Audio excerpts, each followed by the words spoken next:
Okay, so Secret Wings. That originally appeared as track 9 on my first album, the first installment, which came out almost a year ago, 20th of February 2023. The story of how that came about is quite an interesting one. It all started back in March of 2022. I can't remember what day it was, but it would have either been a Tuesday or a Wednesday. A friend of mine at the time was at college studying art, and one lunchtime she and a group of her friends were all sat round a table in the canteen.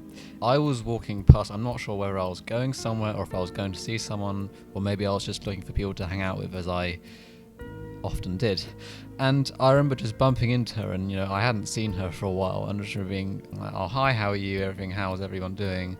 So I kind of just got a chair and sort of sat sort of outside around the circle, and they were all talking about what they were doing for their final projects. And I spoke to her about what she was doing, and she said that she was creating these giant wings, sort of like fairy wings.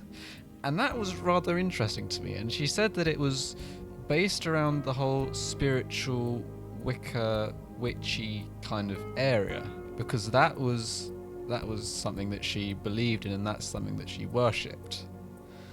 I have a lot of music playing in my head all the time, no matter what I'm doing, whether I'm going somewhere or whatever. I always have music playing in my head. And a song that I liked and was listening to a lot at the time, and still do like, is the Robert Plant song Big Lock, with that now famous TR-808 drum machine pattern that plays throughout the whole song. And so with that playing in my head, and her telling me about her project and the ideas behind it, it sowed the seed. It kind of planted itself in my mind and gave me the idea to create this song.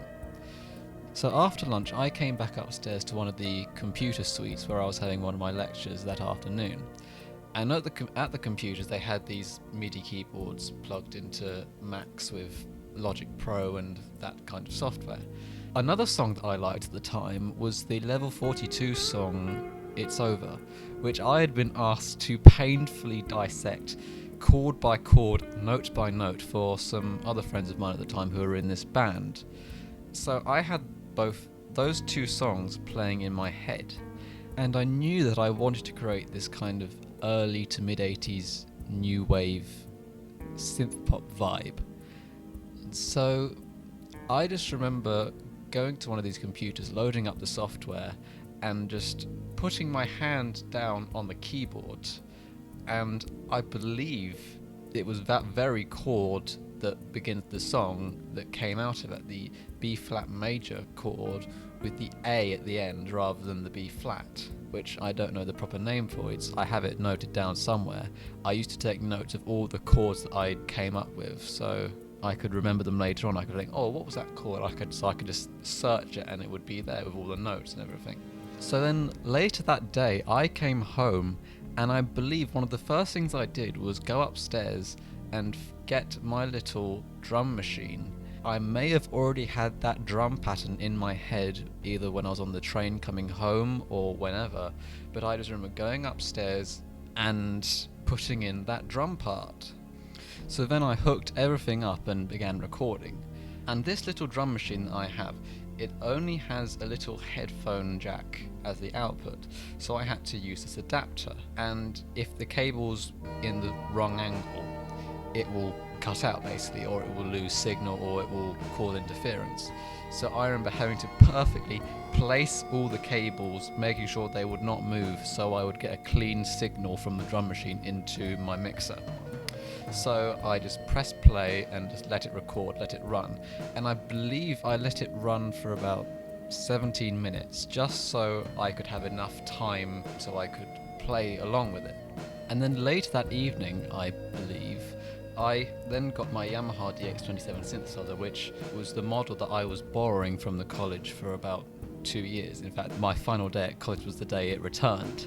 And I had those chords, these strange kind of weird, kind of ethereal, mystical chords, the B flat into A, but wasn't standard. They had almost the wrong notes at the end of the chords.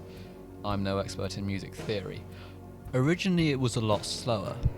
The chords originally lasted every 2 bars rather than just 1, but I soon realised that this is just too long, I need to shorten it up. So I then re-recorded it, but with the chords only lasting 1 bar, which is now the record that you hear. And if I recall, a lot of what comes after, such as the chorus melody and the bridge, they were all spontaneous, they were improvised, they were just stuff that I was just noodling around with before the takes. And so I'd just be noodling around at the keyboard going, oh, this is nice, this will work. And just finding those chords that aren't the simple A to G, not the standard sit round a campfire chords. I wanted to create something that would make the listener think, oh, what's this, or what's going to come next? Well, something that would basically go with the ideas behind the song. And then after about a day, maybe 2 to 3 days, I was up to the end of the bridge. And at the time I boasted that it was the quickest song I'd ever come up with and recorded, but of course since then there have been things that have overtaken that.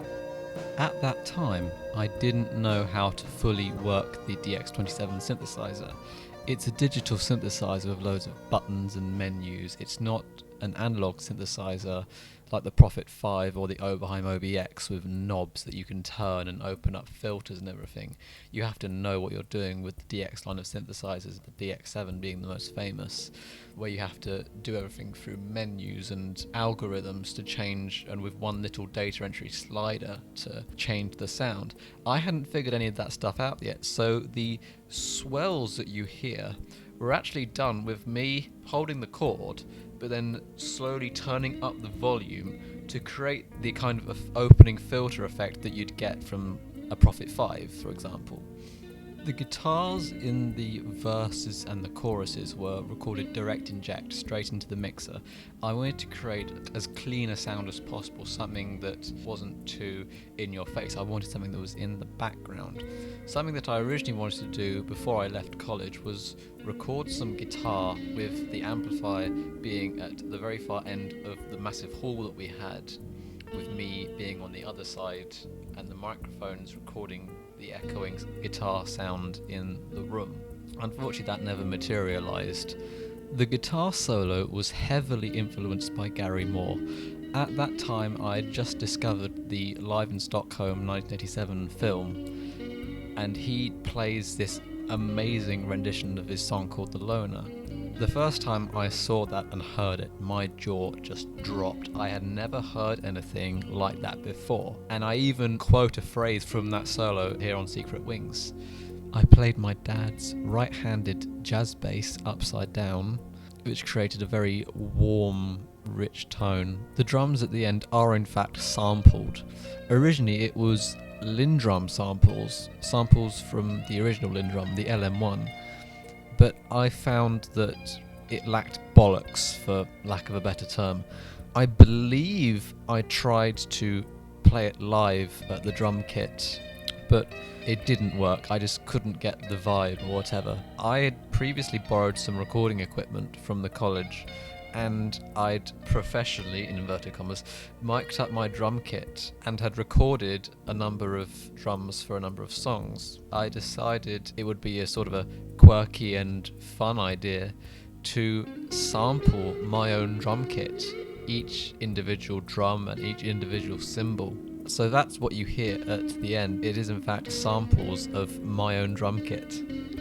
The lyrics were definitely the hardest thing to come up with for this song. I already had ideas of what I wanted it to be about and the themes, but lyrically, I have no idea what it's about.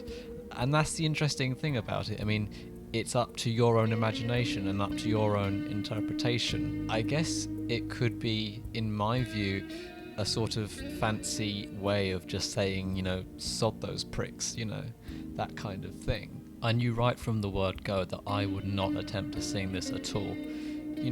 When you're writing a song for someone that you know, that you love, or you care about, you want it to be the best thing you can do. You want to get the best of your ability out on that song.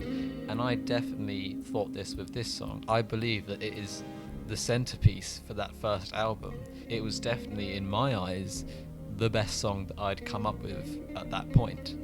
but I was just looking around for who was going to sing it. I had ideas. I eventually decided that it had to be a female vocalist who was going to sing this. So eventually I came into contact with Lisa, who I'd known via social media for about a year at that point, and I asked her if she would be up for it, and she gladly said she would do it. And I hadn't laid out any pointers or melodies to sing or the way that things should be sung. I just gave her free range to do what she wanted. And so when she eventually sent me the vocals, I was absolutely blown away. You know, there were certain moments that just sent chills right through me and filled me with so much happiness and excitement. I remember it being about 1 a.m. listening to this, and I just remember jumping out of bed and just running around my bedroom with just sheer excitement. I was that happy with what she had delivered. How the instrumental guitar version came about was my solution to, if I were to ever gig this, which fingers crossed will happen one day, how would I be able to pull this off live? I certainly wouldn't be able to sing it, and I know Lisa wouldn't be available for every gig, so I thought having the guitar sing it would be the next best thing. It would still be able to convey the same emotion and soulfulness across. I do remember, once I'd had most of the track recorded, going to see her final exhibition piece at college at the end of the year. And I just remember upstairs on the left-hand corner, there were just these giant, glittery, sparkly wings proudly just stood in the corner, and I just thought, wow, that was... I didn't know what to expect, really, but it was just nice knowing that her work had all paid off and it was there and it was done, and that her piece had influenced this song. And thinking about it, had I not bumped into her and sat down with her that afternoon, this song may have never existed. It's as simple as that.